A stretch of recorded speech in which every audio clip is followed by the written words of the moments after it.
So it's 6 o'clock, and we're very excited that we're going to get started right on time. Today, I think we have a very, very interesting session. We're going to talk about everyday superfoods. We've got with us Dr. Nandita Iyer, who's a medical doctor. She's a nutrition expert, she's a blogger, and she's a published writer. So I think a lot of us are trying to understand what superfoods, how to add them to our diet, how to actually build our immunity, and how to build them naturally with food. In this session, we hope that we'll bring you everything that you want to know about superfoods and how you can easily incorporate them in your diet. Superfoods, they help us live healthier, improve our mood, and boost our immunity. Nandita, of course, I will not let her go until she tells her our tips for hair and skin because we need to know that too. And of course, she will be sharing a couple of her favorite recipes for immunity boosting. And a lot of you probably do know Dr. Nandita Iyer. She is the creator of a super popular blog called Saffron Trails. You can follow it on Instagram or on Twitter. I mean, her following is just exploding. So please do check it out. She is the author also of Everyday Superfoods, which is published by Bloomsbury. And it was just out in March 2021. And she also has another book previous to this, called The Everyday Healthy Vegetarian. She has been featured and she's been written about in BBC, in Vogue, in Femina, India Today, so many. And I'm going to put the Saffron Trail Instagram handle, so you will get that. And the book that we are going to talk about today and the tips that we're going to get from Nandita is actually a helpful guide on how we can introduce superfoods into our everyday diet. It actually gives us a step-by-step approach and how we can enrich our diet. I know you're all dying to get started. So with that, I welcome Dr. Nandita to Sipping Thoughts. Dr. Nandita, welcome. Thank you, Sukirti, for having me over and for talking about my new book, Everyday Superfoods. I have it here for all of you to see, and we'll be talking about a lot of things which are in the book and also some extra stuff which I believe will help you understand this concept better and incorporate these things in a much easier way into your everyday diet. So So I hope all of you will enjoy this session and let's keep it interactive. I welcome your questions. I don't claim to have all the answers, but I would try my best to answer you. And thank you for spending your Thursday evening with me. So Nandita, like we were talking before, you are at Twitter and Instagram, matlab it's on fire. Tell us about your super popular blog, Saffron Trail also.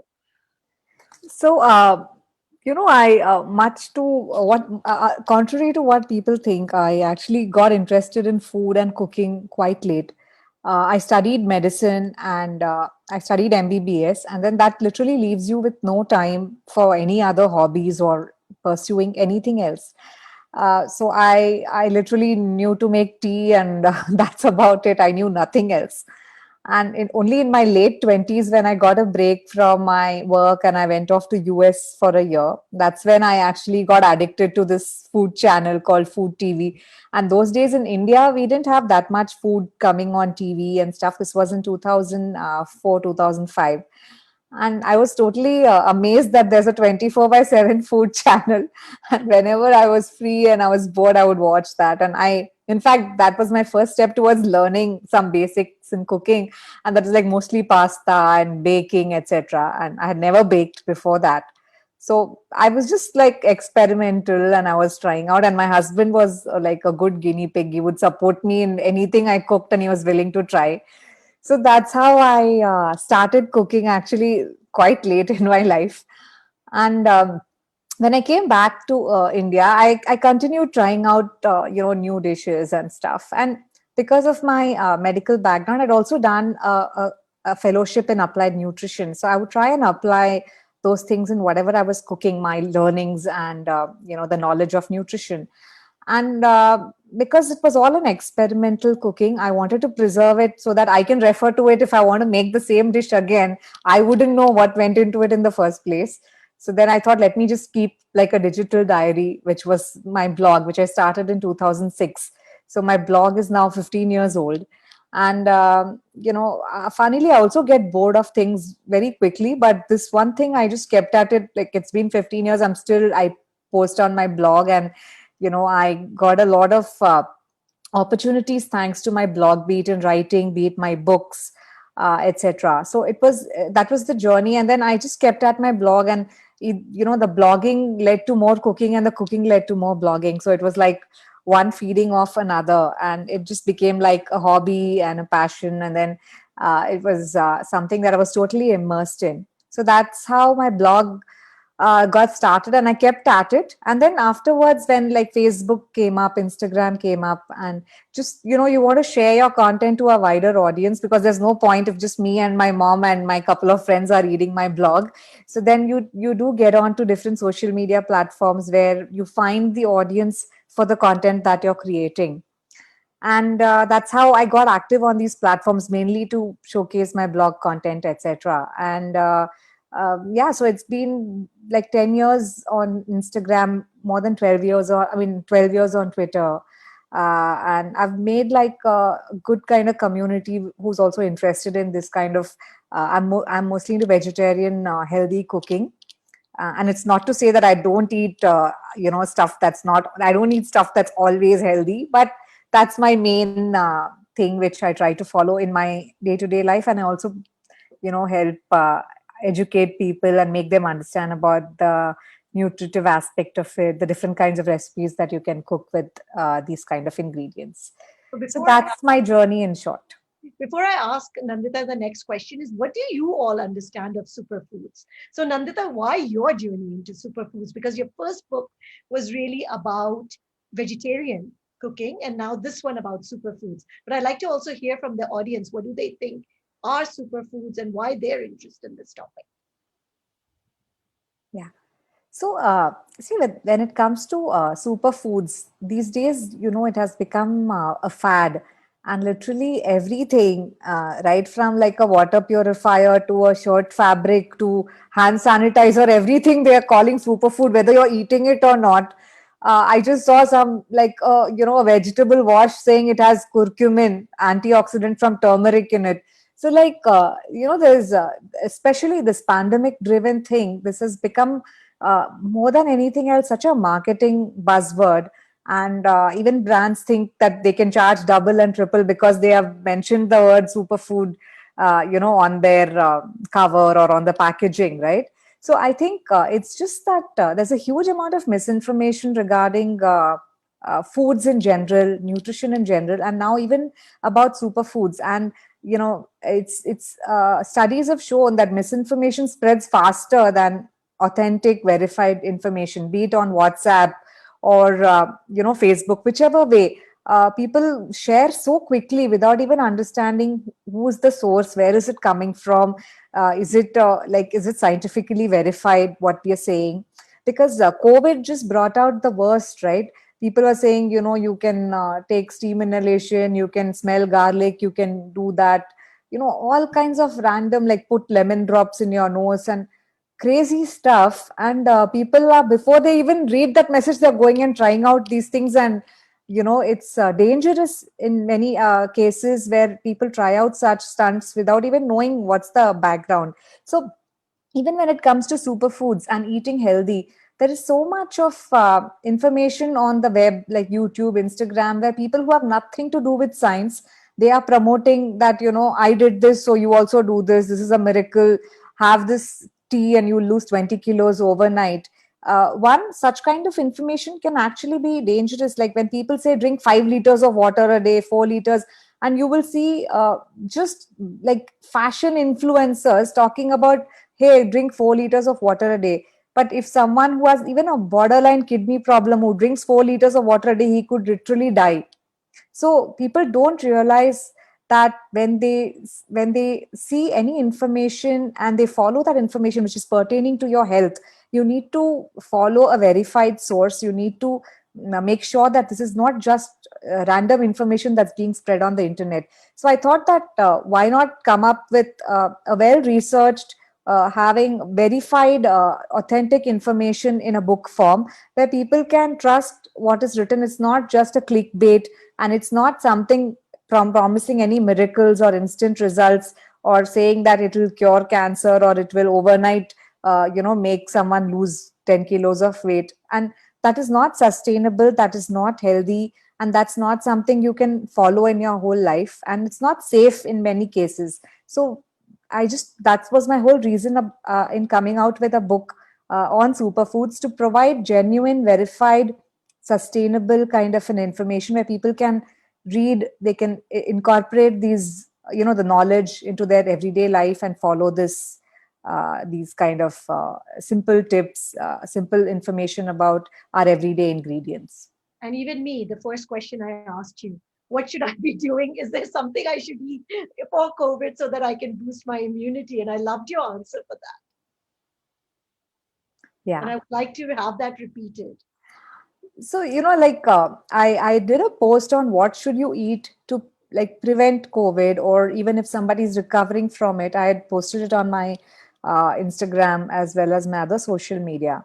And while I have listed down things to, to boost your immunity, to prevent inflammation, and because these two are the main things when it comes to COVID.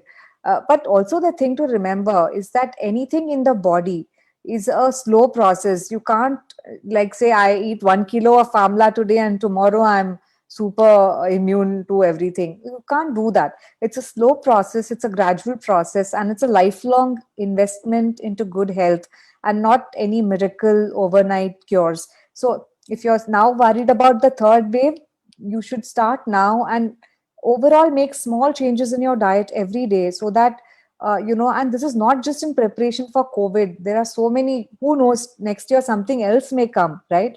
We have seen how we can't take our lives and our health and our general, the healthcare system for granted, because things, we have seen how bad things can get. So I think the most important thing is to invest in our own health and well-being more than anything else.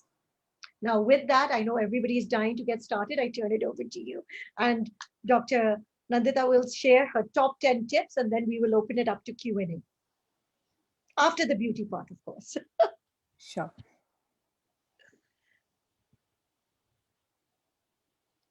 Rohit, do start the slides.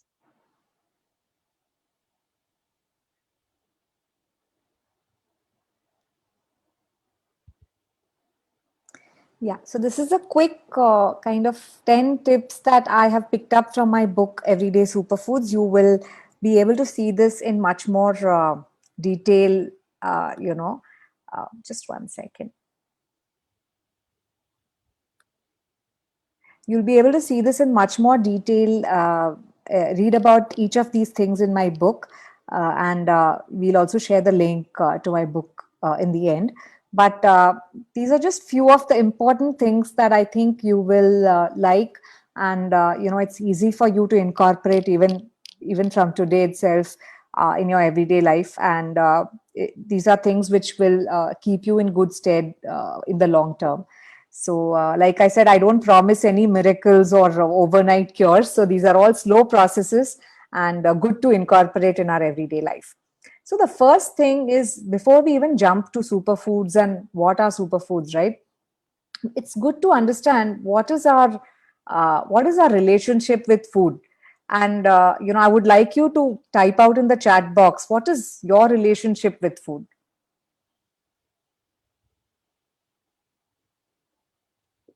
So, when I was thinking about this book, I was thinking about my relationship with food, and thinking about my great grandparents, because there's you must have all heard of this very famous food and nutrition guru called Michael Pollan, and he said that don't eat anything that your great great great grandmother didn't think of as food, right? So I wanted to, and because I don't know my great great great grandparents, but I did know my great grandparents. I even spent quite a bit of time with them growing up.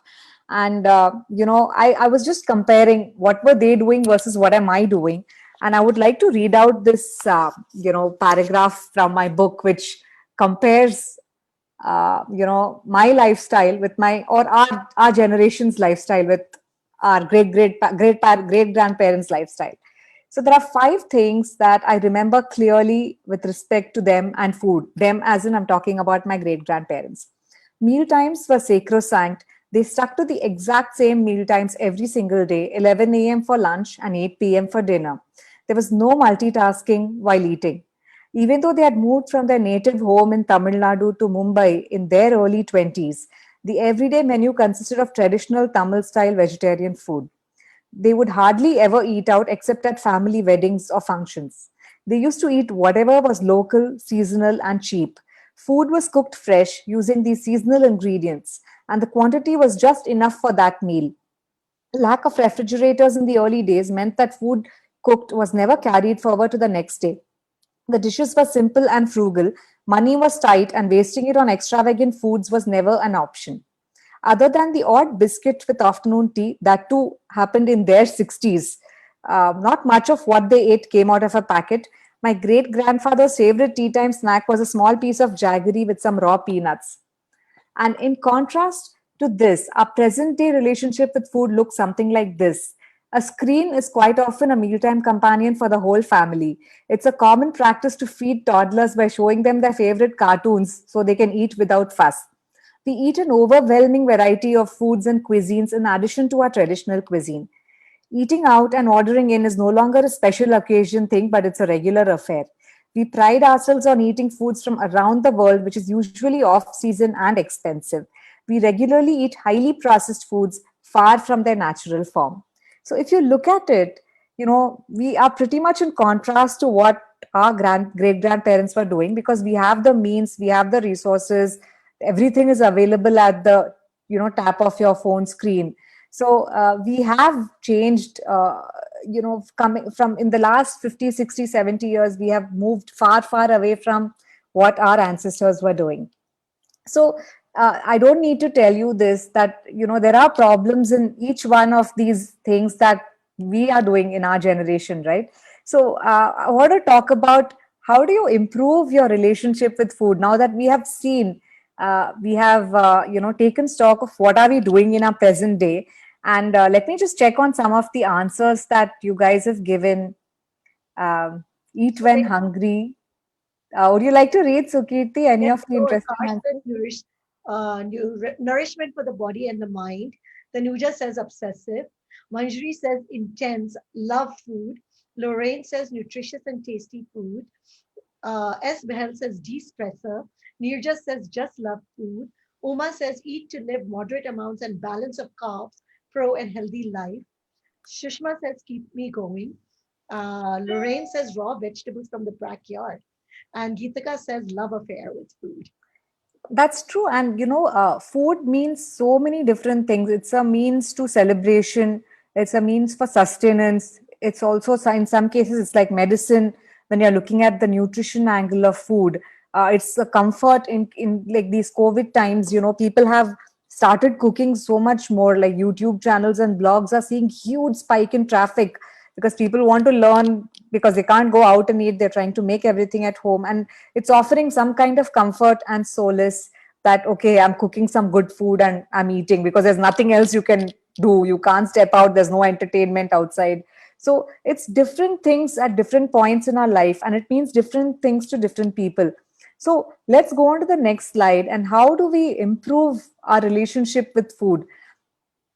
So in this, there's a detailed chapter in my book, but I want to give you a few tips on how do you go about, you have a certain baseline relationship with food on a day-to-day basis. How do you examine it in a bit deeper manner, and how do you improve it?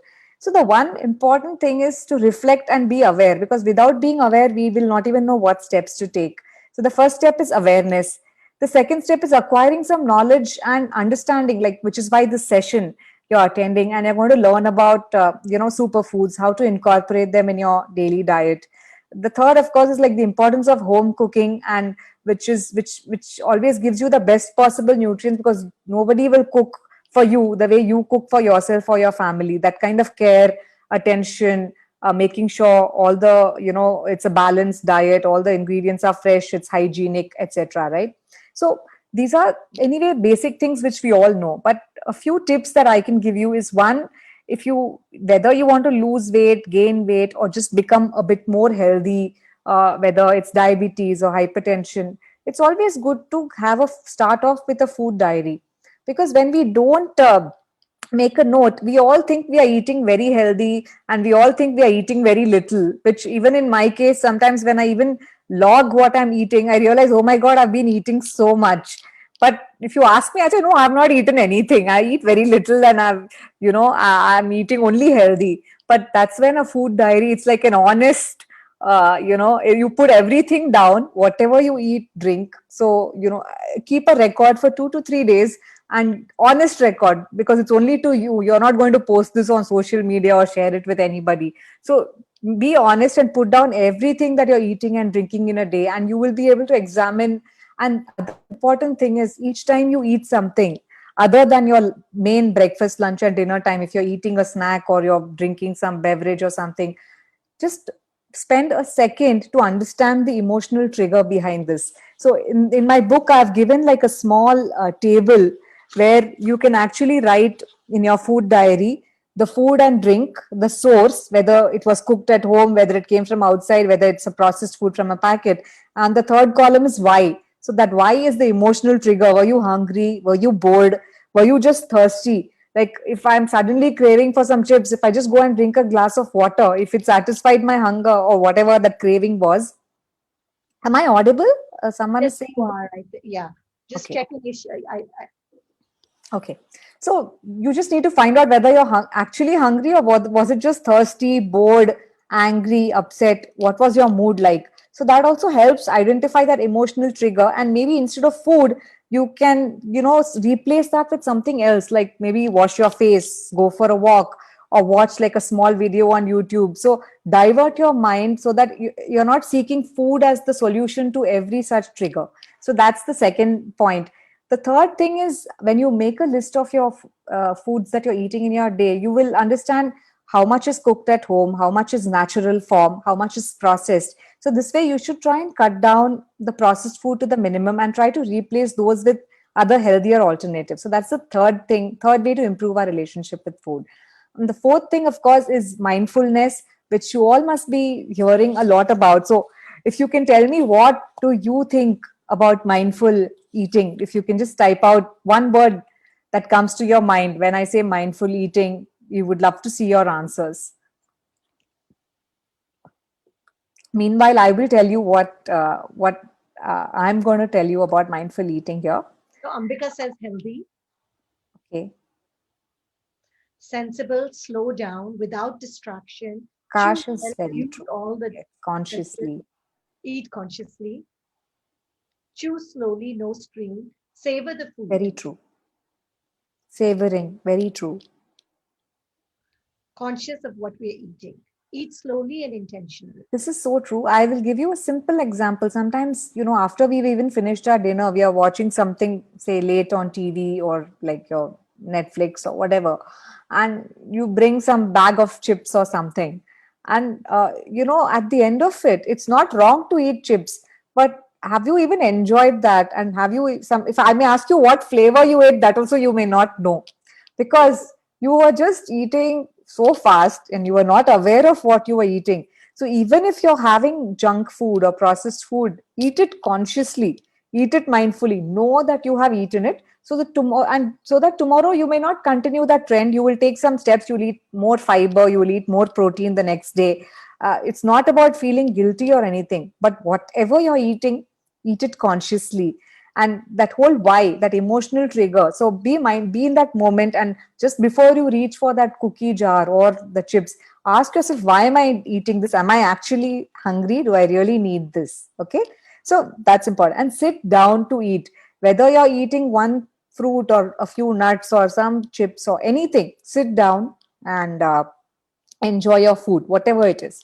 Then take a moment to be grateful for the food in front of us. And we realized all through these lockdowns and all that, earlier in the last lockdown, we were all worried whether we are going to get these supplies, even atta or sugar or like basics or even bread. So, we have realized that things can change drastically, and whatever we have in front of us, we need to be grateful for that. So that's also a part of being mindful. Then look at the colors, the textures, the flavors in your food. And trust me, when you slow down and you enjoy food, in appreciating all these different aspects of food, you will be satisfied with literally half the food, that quantity of food that you would otherwise eat. Because you're not eating fast. Like someone said, you're chewing, you're savoring, you're enjoying with all your five senses. So eyes are looking at the colors of the food, your nose is able to smell the aromas, your mouth is of course enjoying the flavors, and when you eat with your hands, that tactile sensation provides a kind of satisfaction. So just, and when, like, even during the cooking process, when you're doing a tadka, you hear the sounds of food. So there's this whole, you think food is only to be eaten with the mouth, but literally you can engage all your five senses. So focus on mindful eating. And when you put all these things together, all that I told you, no matter how your initial relationship with food is, it will definitely go to the next step and it will be in a much better level. And at this point, we can think about adding superfoods to our diet, because without thinking about all this is like preparing the foundation. And you don't want to just add, like, okay, I'm just going to start swallowing superfood pills today. That will not work, because the basis and the foundation has to be good. So these are some important things that I wanted to share with you before I move on to superfoods. Can we go to the next slide, please? See, this is a scene from this Korean series that I really loved, K drama, which is called Let's Eat. This whole series is centered around food and how they go out and eat and they enjoy their food like crazy. So, what you see here is a bunch of people living in the same building. They're not relatives and all, they're just neighbors. And they have like small apartments and they have a tiny terrace. So, they all come together on that terrace, and once in a while they have this terrace party and they all enjoy their food. Each one brings a dish and they really enjoy it. So recent studies have proven that you could be eating salad, but if you're eating it in a hurry and if you're eating it in a bad mood and if you're not happy eating it, then you're better off eating, like the study said that you're better off eating fish and chips in a better state of mind than a salad in a hurry. So it's not just what you eat, but it's also how you eat.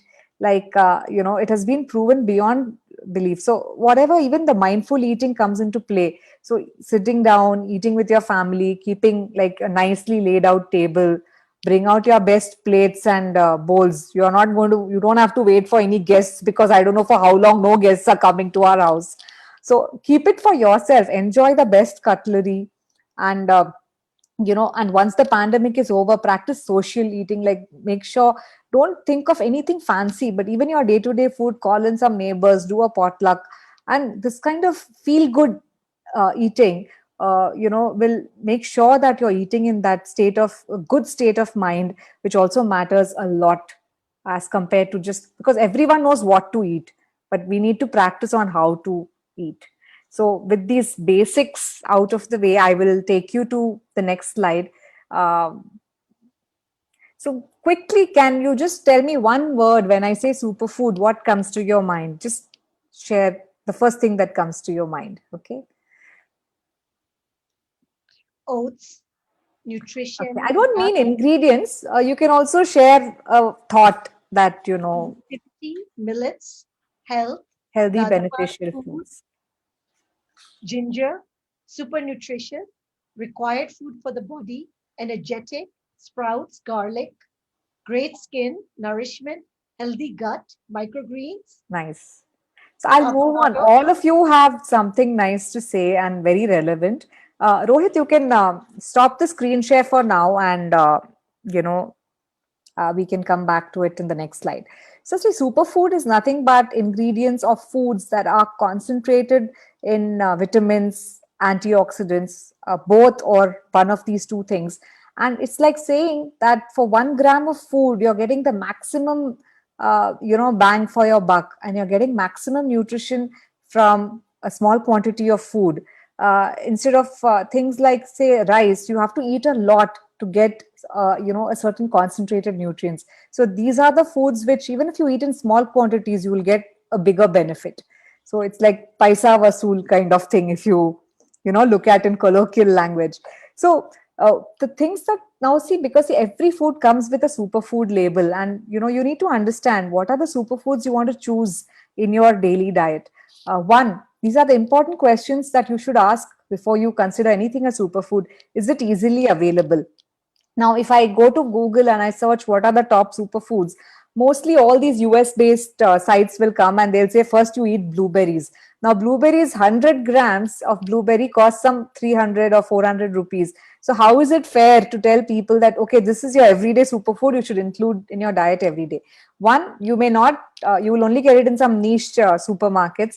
And two, it is so expensive and it's not local. There's so much carbon footprint in importing these berries from wherever they are grown. So there's got a lot of problems in all the areas. I'm not saying don't eat. Like if you get frozen blueberries, you can stock it up and eat once in a while. But this is not suitable in India to be eating every day, which is the other reason I wrote this book, because I want people to be aware that in Indian cuisine and in India, we have enough and enough superfoods that we can consume on a daily basis using all these criteria that I'm talking about right now. So one, is it easily available? Two, is it local, which I also touched upon in the superfood thing. And things like quinoa are now starting to be grown in India. But before that, they were all imported. So that's why they were so expensive earlier. But now the prices have come down. So you need to ask, is it local? Third thing is it cultivated responsibly? Which is when you're eating a food like, say, turmeric for its antioxidant properties, like, or amla, which we all know, right?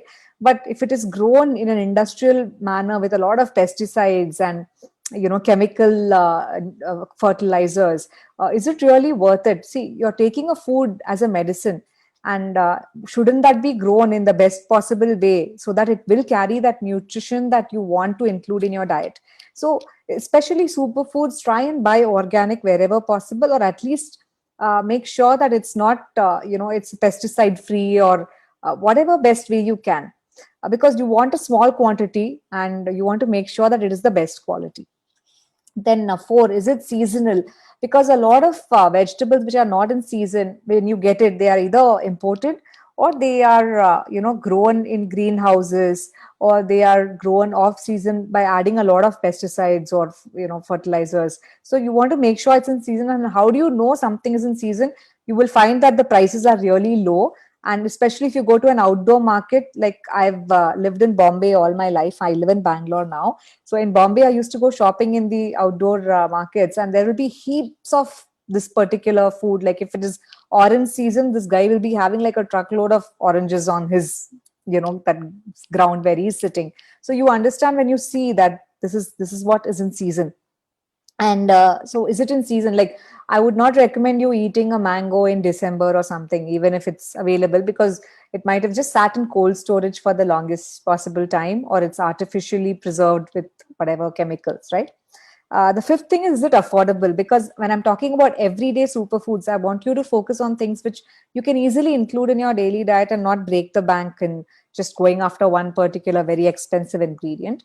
And sixth one is it minimally processed or unprocessed? So again, see, if I'm saying have amla, it's very good. But if I'm going to have amla sharbat which has tons of sugar in it, then how am I? I'm actually adding more trouble by eating so much sugar. I would might as well not eat the amla.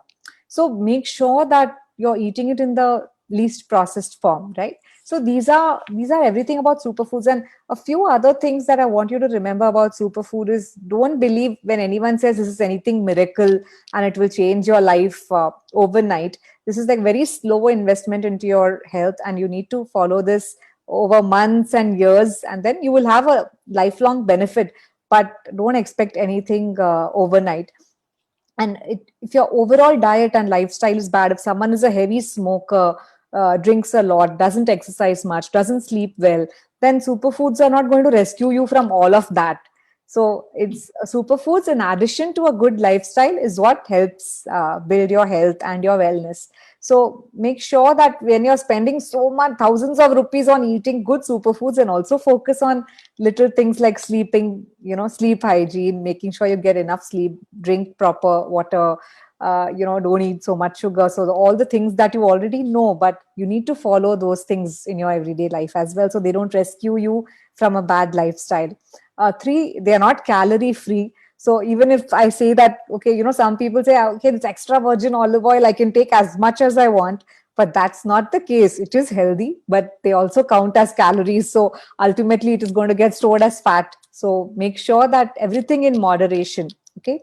then also cooking it right. Like in my book, I mention a lot of techniques on which one to combine with what ingredient, what in what pot is these things best cooked. So learn some techniques. There's also lots of YouTube videos where look for some authentic good sources and learn this information on how to cook, because things like soaking, sprouting, fermenting, all these techniques help in better absorption from grains like millets, grains like barley, amaranth, any grains and dals. They all benefit from the soaking process and fermenting process. So make sure you learn these techniques so that you can get the full juice out of the superfood that you're eating. And also go for a bigger variety of superfoods. Don't just stick to the same bell pepper, avocado, some berry and stuff. In Indian cuisine, we have a wide variety, so go for that. And in my book, you have a chapter called the Superfood Compendium, where I've listed down 39 easily available superfoods in our country, and multiple ways in which you can add them in your everyday diet. So look that up. And that's just an indication. I'm not saying that's the only thing available, but it's a good place to start. And as in you learn more and more, you can include more things in your diet. Ranjana has asked, can you actually suggest some cheap and affordable superfoods that all of us could easily have in our diet? So that's what I said. That's the superfood compendium in my book. But like I said, things I'll talk about things like lobia, which is black-eyed peas. It's karamani in Tamil, lobia in Hindi. A wonderful source of folic acid, fiber, etc., and calcium. So we think of it as like a very humble, lowly bean, but that is one of them. The bell peppers, for example, huge source of vitamin C. So even you just eat one bell pepper, like even if you eat half a bell pepper in your salad or in your whatever dal or anything that you're cooking it with, a great source of vitamin C, and again very rich in antioxidants. Simple things like tamarind, ginger, anything from the onion family, allium family, which is because of its antibacterial properties. So these are all your everyday superfoods. And in my book, I mentioned like what are the good techniques. For example, garlic. When you eat it, where you want the maximum, antibacterial and antioxidant properties. You chop it and then don't instantly add it to your food. Keep it aside for 5 to 10 minutes, which is when all the enzymes start working, and that is when you get the maximum out of the garlic. So these are the simple tips which you can follow, and in each ingredient I have given certain such tips that you can use and you can follow so that you get maximum out of every food. So can we go to the next slide, please? Okay. So see, we all know what are good foods for us. We know what is a healthy diet, etc. But the biggest problem in trying to follow this is this whole thing of who will cook, who will, the implementing part. The knowledge part, you can still read, you can watch, you can understand, but the implementation is where we all fall short, right? So I totally believe in this planning your weekly menu. So a few things, what this does is, when you have, like in my book, you have this list of 39 superfoods, and there's this thing you can print out. So you just stick that superfoods on your fridge. Now when you make your weekly menu plan, you make sure that every dish has at least some superfood in it, like your dark green leafy vegetables, onions, tomatoes, bell peppers, amla, turmeric, black pepper, so many everyday ingredients, which you make sure that every dish has something or the other. Like say I'm eating yogurt. I mean, this is not my list. I've taken the image, but it's not something that I have written. But I'm trying to say that when you're eating yogurt, make sure you add a handful of pomegranate to it, because pomegranate is an excellent superfood again. So whatever is in season. So now if it is mango season, you add a little bit of mango to it. So what do you say? Enrich every item on your meal plan, menu planning. So what other thing it does is it helps you be a little more organized. Like when you're soaking something, you can soak 2-3 things together. When you're pressure cooking something, you can use the separators and cook them together. So it takes you one step closer to being a little more organized and planned. Like some snacks, you have already made some crackers and some hummus, then that's right. And what you see is what you eat first. So if I open my fridge and I see that first, I will take the hummus and the vegetables. But if I don't find anything, I may go for a not so good option. So being planned means you always have something ready, and you don't have to worry about suddenly what am I going to make. Then last minute we end up ordering something via a Swiggy or something. So this really helps us stick to our goals. So and don't be worried about eating everything hot and fresh. That anything that you put in the refrigerator, the bacterial activity and the food degradation halts right there. That's why we all have fridges. So make use of it, and there is no harm in prepping some other things and keeping it ready to go. And it's not humanly possible for anybody to cook 3 meals, everything starting from scratch. So make full use of your refrigerator and freezer. It's perfectly fine. It's better than ordering from outside. So think of it that way, that try to use these kind of prepping shortcuts. So you do sit down once a week and plan this menu out, and then you can shop accordingly. Like, okay, what do you already have in your fridge? What do you need to order? You can be a little more organized in order, because when you order once, then you realize, oh, tomorrow I need something else. So even especially it's valuable in current times, because even things like Big Basket, your delivery is coming after 4 days. So if you're anyway last minute, it's going to be very difficult to get and order anything. But this is a good practice in the long term. Can we move on to the next slide, please? So, so the next step, what I was talking about already a bit in that, is meal prep. So when you have your menu, then you know that what you need to prep, like chana, rajma, soak it and cook it, and make more quantity, so that one, you can make like a curry out of it, and then you can add the leftover to a salad. I always say this, that if you want to make a good salad, you can't say, oh, now I'll cook brown rice, now I'll soak the rajma, then your salad will be ready only tomorrow. So make sure these ingredients, like you have shelled the pomegranate, you have some cooked rajma in the fridge, you have some prepped salad dressing, you have some washed and dried leaves. So literally your lunch, even if you're working lunch, or you're eating while having a meeting or work from home or whatever, in literally 5 minutes you can put your lunch together. Like, you have some chopped cabbage, you have some stuff, you can make quickly, you can make a sabzi instantly. And if you have some healthy snacks like hummus or crackers, again, 5 minutes you can just cut up a cucumber and you can add all this and have a evening snack.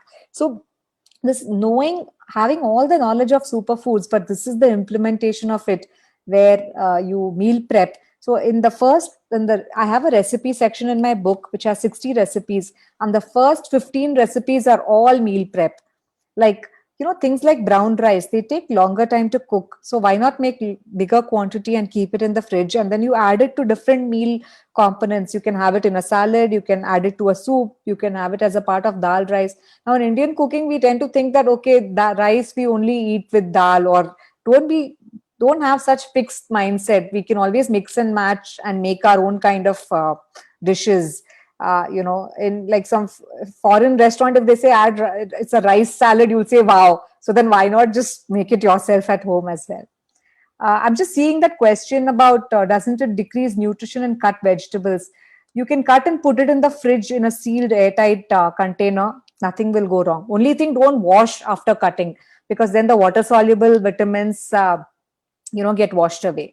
So these are all better than not being able to do anything fresh, right? So you have at least taken one step towards making sure that you're going to get like a good home cooked meal using good ingredients. So the nutrient loss is very minuscule not to take this easy option to eat healthier, right? So this is all about meal prep. Can we go to the next slide? Yeah. So that's just me being very happy in a traditional cookware store in Bangalore. So this is something I love exploring and checking out different kinds of utensils. So also, when you have planned your menu, you know what you're going to eat, you've planned a healthy meal for your family, you know what are the superfoods, but you should also know what are the good, what are the correct kind of utensils you should be cooking them in. Say non-stick is very convenient, and a lot of new cooks also start off in non-stick because it doesn't stick, it's easier, it's easy to clean, it's fast, nothing sticks, etc. But then in the long term, it's definitely not good. And it's also the problem with non-stick is every 2 years you have to replace. Again, it's not a sustainable option. You're having that use and throw culture, whereas things like a heavy stainless steel pan or an iron kadai, literally 3 generations can use it. The stainless steel pan kadai I use is 50 years old in my house. I don't know, like from, I think it's my, from my mother-in-law's side, her mother-in-law was using it. So, good quality cookware lasts generations. Currently, we feel like, okay, we have to buy something every 2 years. That's not true. So one is, of course, that use and throw culture needs to stop. And secondly, stainless steel does not react with your food, and a heavy stainless steel is great for cooking all kinds of dishes. And the slight advantage over cast iron is that it's not so heavy, because cast iron, I understand, if your wrist is weak, it's almost like 2 kilos, 3 kilo pans. It's tough to lift it with the food. So it's a bit problematic in that department. And secondly, when you cook tomato based dishes in cast iron, it tends to go black in color. So stainless steel is the best option to cook everyday food.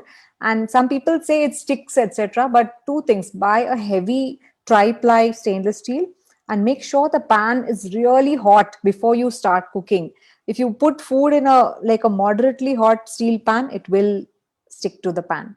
So and then other utensils like brass, bronze, things like soapstone, clay, all these are sustainable, and they do not add any chemicals into your food, and you can use them for a very long time. And certain dishes, some curries and all, biryanis, they taste really good when made in a clay pot.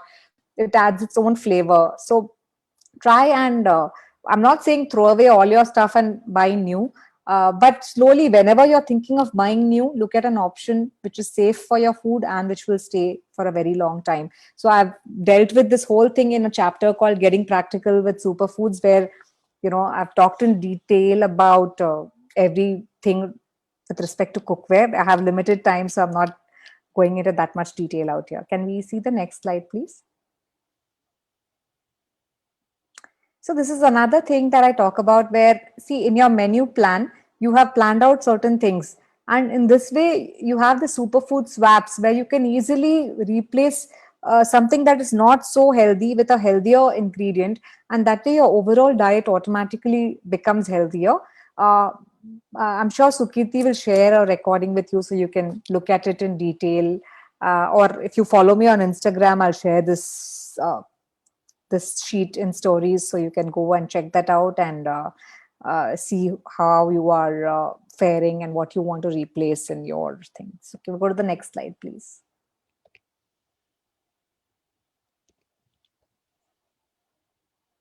Rohit, can we go to the next slide?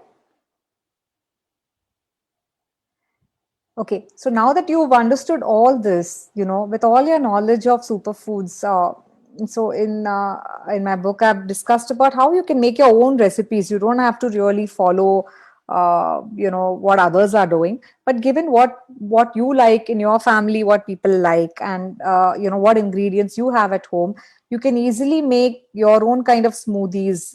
So you have a list of what all superfoods are there. So what can you add to your smoothie? You can add oats. You can add some seeds, you can add a handful of soaked almonds, or you can add greens. So, like, at least, I'm not saying add every possible thing in your smoothie, but at least one or two superfood ingredients, nutrient rich ingredients, things like yogurt bowls, which cost a bomb in brunch, kind of, when you go to some fancy restaurants. But you can easily make like good yogurt, some seeds, some fruit, mashed fruits, and some nuts, and like some good quality honey, and you have like a great yogurt bowl.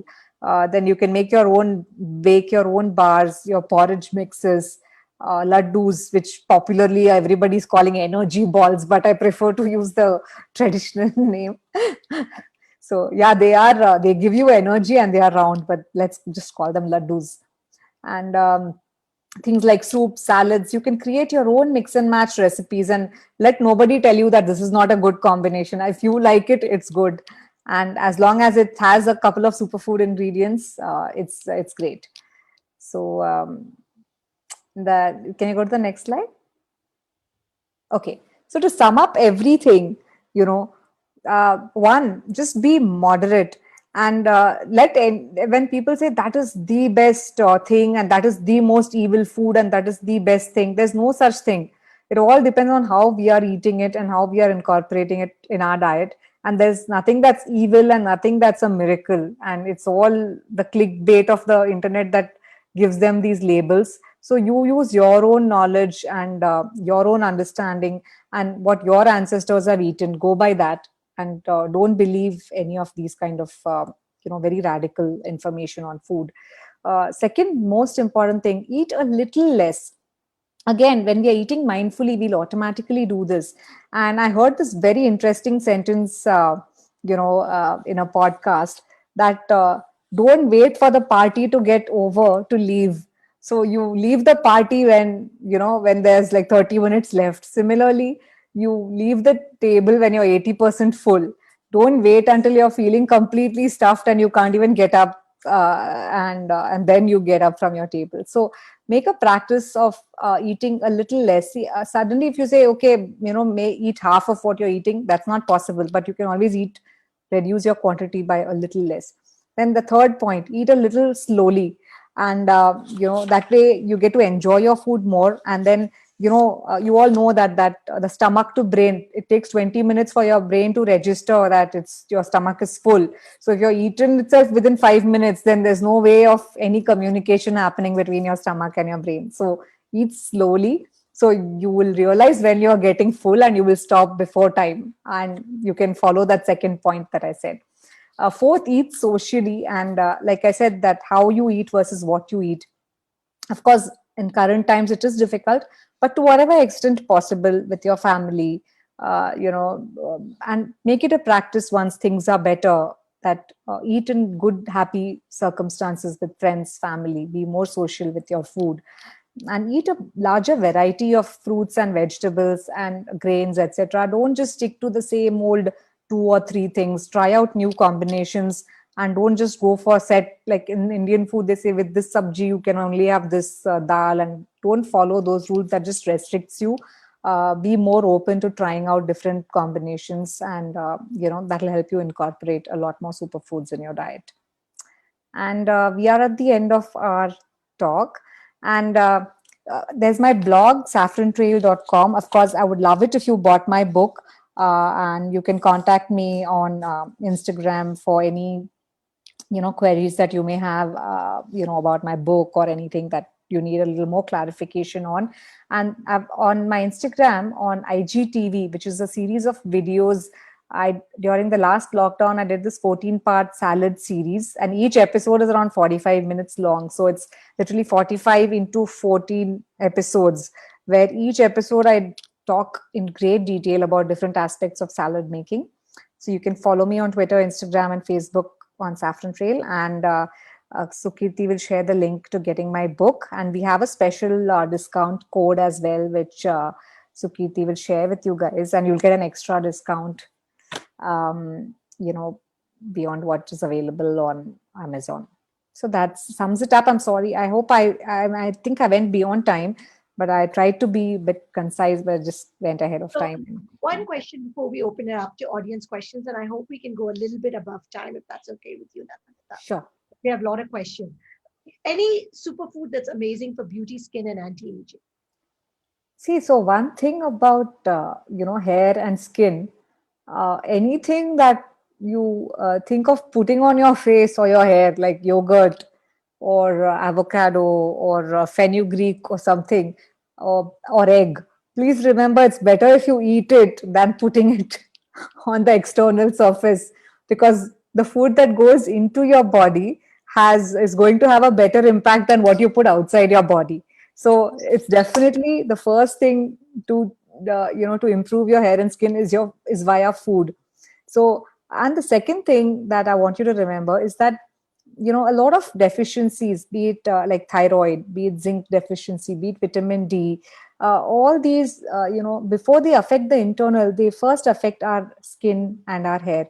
So without if these deficiencies are there, no matter how good your diet is and whatever you apply on your face and hair, unless you solve the underlying problem, this is going to remain. So please make sure you do your regular checkups, and especially if you're losing a lot of hair, then it's good to do these basic levels like your thyroid and vitamin D and B12. A lot of vegetarians tend to have these kind of deficiencies. So with that out of the way, I can tell you what to eat.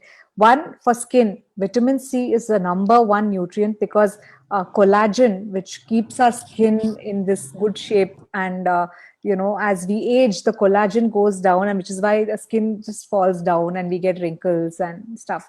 So vitamin C rich foods. So we all know amla. So amla is a given, right? So look at guavas. Now they are in season. Eat a lot of guavas.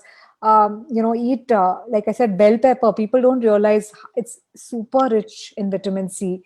Broccoli. So make sure, like I said, if your focus is your hair and skin, then make sure every meal of your day, at least eat 3 broccoli florets with your eggs or your toast for breakfast. Doesn't matter. People will say, who eats broccoli for breakfast? But I want good hair and skin, so I'm going to eat. I don't care if others are eating or not.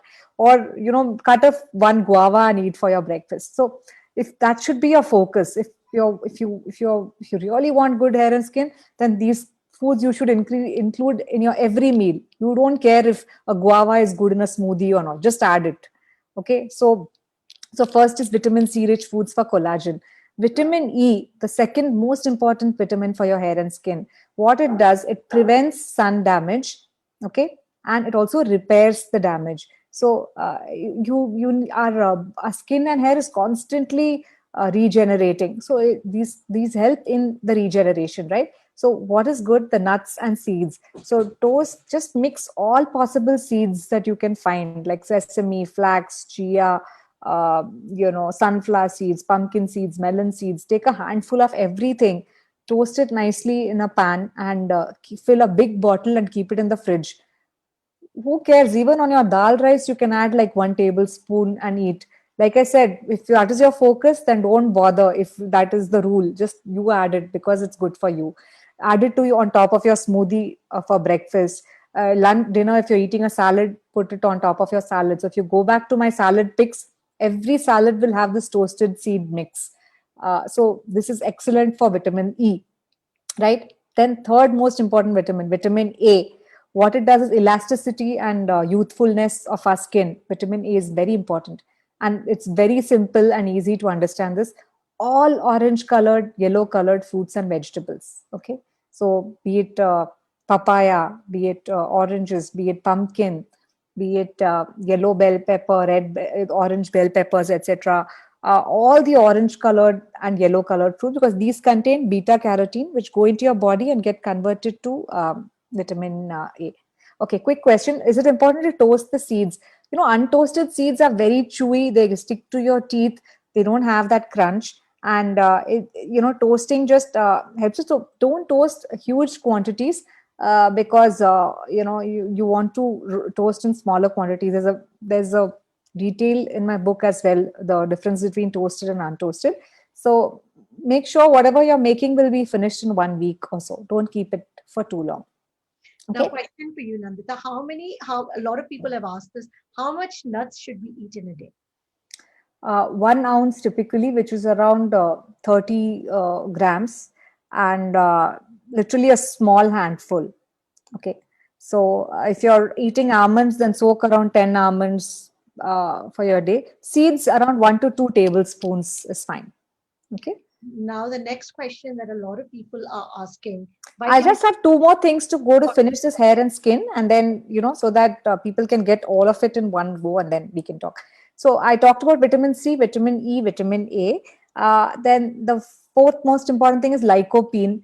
It sounds fancy, but it's a very, very commonly, easily available antioxidant, which is found in cooked tomatoes. So even if you are just adding cooking tomato in your dal or your rasam or any sabzi, bunoing tomatoes, you're getting your lycopene there. Even watermelon is a great source of lycopene.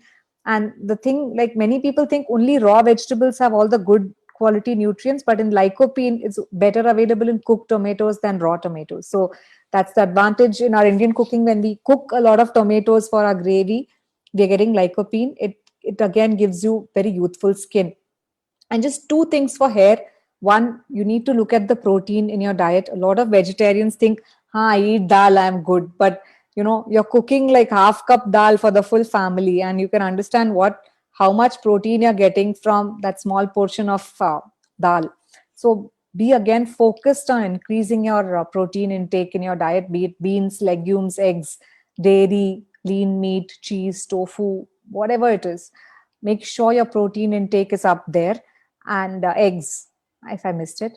Then the second most important thing for hair is biotin, which is like the most important vitamin for hair.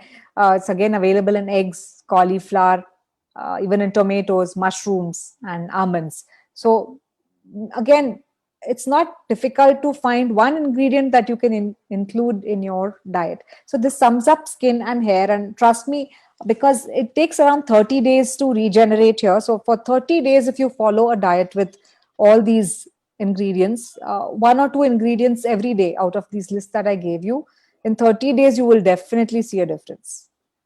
Now, big question, vitamin D, because a lot of us are now Yeah. right now stuck indoors. And how much dairy product should we have? See, vitamin D, definitely, I think, given our current scenario where we are indoors and, literally like 75 to 80% of our skin needs to be exposed even to get vitamin D from outdoors, which is never happening, right? We are not sunbathing like in Europe and all that. So definitely supplementation, and you should talk to your physician and get a weekly supplement or a monthly supplement. I would highly advocate that you look at it, because it's very difficult to say which dairy has how much. Different brands have added different quantities, and it's difficult to say. So definitely look at supplementation of vitamin D. Great. I know a And couple of again, people. please don't indiscriminately buy on Amazon and pop it yourself, because it's a fat soluble vitamin. And unlike water soluble, which can be excess quantity can be washed off in your urine, you can eat as much vitamin C, it will go off, excess will be out in the urine. But in case of vitamin D, it affects the liver, etc. So please don't be indiscriminate and self-medicate. Please talk to your doctor. Now, everybody is consulting online. They'll check your weight and what your condition is and prescribe accordingly, or make you do a test before seeing what your current level is, if you need extra dosage of it, etc. Ranadir, Sorry. go ahead. Let's take your question. Good evening, madam. I Good had three evening. Hi. questions, madam. I got three questions, madam. Yes, sir. Uh, Daily, instead of eating tiffins, we eat sprouts. How come it is better that eating sprouts is better than tiffins? This is my first question, madam. Second question I'll is take one at a time, because then I'll not okay, remember what your question was. So by okay, tiffin, madam. I'm assuming you're saying idli, dosa, and all that, right? Or Yes, what are madam. you? Yes, madam. All tiffins. I wouldn't recommend you Oily. completely replacing your breakfast with sprouts, because sprouts are very low in calories. Of course, they are high in nutrients, but you also need some complex carbohydrates, and you need other things also. Not just uh, don't look at just one food for the source of all your nutrients. So once in a while, it's okay, but otherwise just add the sprouts to your idli, or add it to your chutneys. There you can even just grind some sprouts in your coconut chutney, and then you can make it a part of your breakfast. I wouldn't recommend that every day you replace breakfast with sprouts. Okay, you can ask me a second question now. Eating food twice rather than thrice. Oh, How I come it think work out? nothing wrong about it, because Eating food. nowadays. How come it affect the health? I think? Oh, How come it it affect? is a good practice, and Okay. intermittent fasting is a practice I believe in, and because I think we are eating too frequently these days. Also, we are at home the whole day, and we are just eating all the time. So having a proper eating window, and the rest of the time you give your digestive system a rest, it's a good practice, and there's no harm in, as long as it doesn't make people who are suffering with acidity or something, it's not affecting you. You should be fine with it. But anyway, before making any drastic changes, please talk to your doctor. The next question we'll take from Ambika. Ambika, go ahead.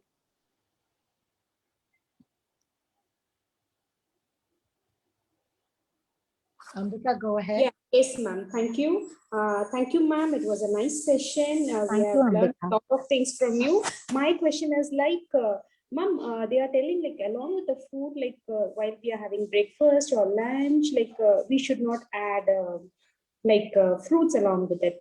I agree that you said like don't believe in other words, but is it okay, ma'am? Don't add fruits, you mean? Yeah, certain See, fruits. to be honest, like different schools of thought believe in different things. Like Ayurveda says, don't mix this with that and that with this.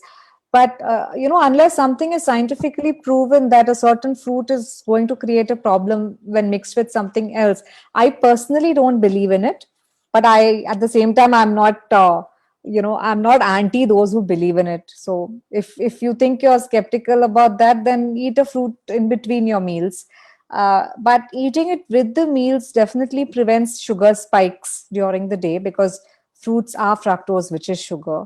So eating it as a part of the meal, because the food also helps in better absorption of certain nutrients, etc. So I would say it's not a bad idea, but again, depends on what you feel. And see, like I said, in food and nutrition, there's no yes and no answer. And anybody who's giving a yes and no answer, I don't believe in that because it's very complicated.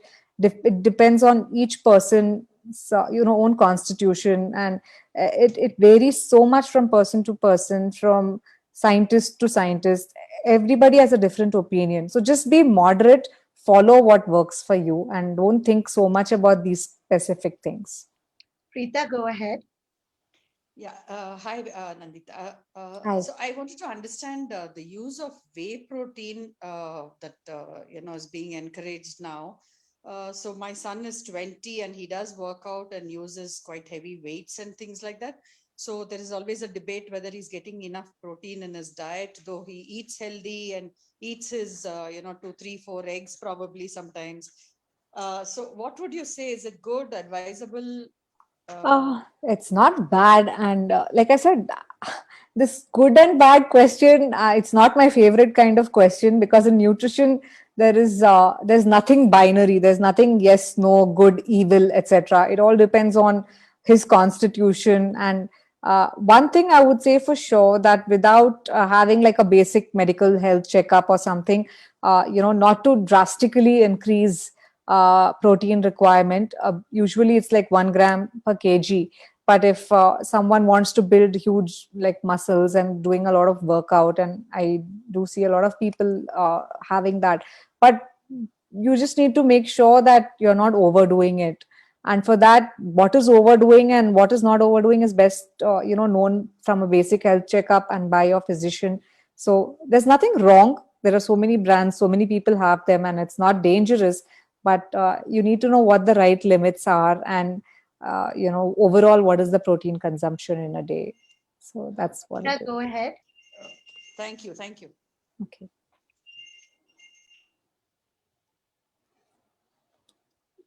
Preeta, did you have a question? Okay. There are two questions that a lot of people have put down. So the first one is about sugar and sugar substitutes. And the second question is that the Rajani asked it, is it true that the Indian way of cooking, which is usually overcooking superfoods, destroys their nutrients? Okay. So I'll take the second question first. Uh, See, again, this is like, is it good or is it evil? It's the same kind of question. So, see, Indian cooking, what is Indian cooking? Indian cooking has like thousands of different kinds of cuisines and cultures and ingredients and communities, and it's so tough to put Indian cooking in one bracket and say is everybody overcooking. If you go to the northeast, they barely cook; they just steam their food and they barely add any spices. There is no bhunoing; they just add a little bit of fermented something and steamed greens and some steamed rice, and that's their food. So if you look at like Tamil food, we don't even have any bhunoing. I mean, especially in Tamil vegetarian food, we just steam the vegetables and we add a tadka. So it differs from home to home, and this thing. But if you're asking me a specific thing like is overcooking food bad? I wouldn't say it's bad. It's see, in comparison to ordering from outside, it's still okay. But if that's the style of cooking followed in your house, so be it. But try to, you know, also try to include some raw foods, some semi-cooked foods, and don't just overcook everything. So there's a kind of a balance between different things, right? So overcooking, when you're boiling things in an open pot, that's when some of the water soluble vitamins escape. But please understand that overall the food still is providing you some nutrition. At this rate, if we were all overcooking our food and we were all eating overcooked food, then all of us would be malnourished, which is not the case, right? We are still in decent good health. So understand that whatever the loss is, it is still a small percentage. So don't stop eating that kind of food because you think the nutrients are getting lost, or by keeping it in the fridge the nutrients are getting lost, or by eating some leftover nutrients are getting lost. It's not like that. It's not so hard and fast. The second question about sugar. So what about sugar? Sorry, is it good So or bad? sugar, good or bad, and sugar substitute. We all know sugar is bad. If you can avoid it, please avoid it. And no, sugar substitute is not a good option. You're better off eating raw cane sugar, which is least processed, closest to its natural form, in very limited quantities. Like you can add like a spoon in your tea. And like don't make it a point to eat sweet food or dessert after every meal. Keep it moderate, at which I already included in my slide number 10. I know we have lots of questions still coming in. I am sorry I was not able to get to all of them. Poonam is asking, is it healthy to start the day with fruits? With fruits. Yeah. Is it okay to start your day with fruits? You can. I mean, if you like it, so be it. There's no bad or good in that. And I think you spoke about how do we know that whether our food has been grown with chemicals or not? You will not know. I mean, you have to trust the source and buy it from a place which you can trust, that is being honest about their label. Because by taste you can't say, and if you can tell by taste, then it's truly dangerous because it's in that huge a quantity that you're able to taste the pesticides. Then it's really bad. But you can't tell. Honestly, you can't tell unless you're growing it yourself or you know the source from where you're getting it. You And won't know. Apurva is asking the thoughts on A2 milk. Is it just a marketing gimmick, or this A2 milk that's been coming in? I haven't done too much. Like I know about the phenomenon, but I don't know honestly. I haven't studied that aspect of it, so I'm not in a good position to explain or comment on it. I'm sorry. Well, thank you so much. I know, Nandita, there are always so many questions when we start to talk about food and diet. Very, very specific questions, but I think this gave us a good basic understanding that we need to think. We only think about the food, right? And we say, okay, TK, I've added superfood. But what you've taken us through today is first start also thinking about how we're eating the food. Yeah. And if we don't start about that, we will never actually get the full benefit of the food. Any last tip you'd like to leave us with before we leave for today? I would say just be aware and be conscious, and eating food provides you 3 opportunities in a day to fortify your body with nutrients. So use these opportunities wisely and eat good nutritious food, because you get these 3 opportunities every day, and use these opportunities wisely. So don't misuse them by eating some non-nutritious stuff. And honestly, I will tell you, if you go to her blog is absolutely amazing. Do follow her on Instagram. If you are a foodie like me, you'll be there for hours because you'll just be going through. So my book is available both in paperback and on the Kindle. So if you are a Kindle reader, you can get it. I would love it if you buy my book. And if you won't buy my book, there's tons of free content, over 800 recipes on my blog. So you can Yes. check that out as well. Well, thank you so much, Nandita. Thank you, everyone, for joining us. And I apologize if I was not able to get to your questions. And like I said, this video will be available on our Facebook channel, and we will try to get a lot of the other answers there too. Thank you. Thank you, everyone, for being with us tonight. Thank you. Bye-bye.